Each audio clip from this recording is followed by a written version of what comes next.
It started like any other shoot.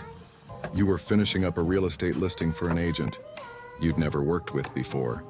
The property was unusual, an old Victorian house, far off the beaten path, nestled at the edge of a dense forest. The agent insisted the house was a steal for the right buyer, though you couldn't imagine anyone wanting to live there.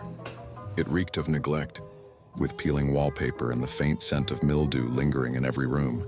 It was late, later than you'd prefer to work, but the paycheck made it worth it. As you set up your drone for an aerial shot, the hair on the back of your neck prickled, a sensation that felt irrational but insistent. You chalked it up to exhaustion from managing, your overnight job and the relentless demands of parenting.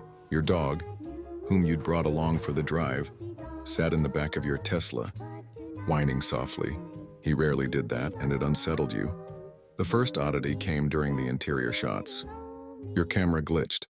Not unusual, but the images it captured were a figure in a hallway that you were sure was empty. Maybe I'm just tired, you muttered to yourself, shaking it off. But when you reviewed the drone footage outside, you noticed something impossible. In the top window of the house, a light flickered on, though you knew the house had no working electricity. You decided to wrap things up. It wasn't worth sticking around for another shot. But as you packed your equipment, you heard something. A faint laugh, childlike, distant, yet far too close. It came from inside the house. Your phone buzzed in your pocket, and you jumped, nearly dropping your gear. A text from your wife. You okay? Weird dream about you. Just checking in. That's when the lights in your Tesla flickered, and your dog began barking frantically.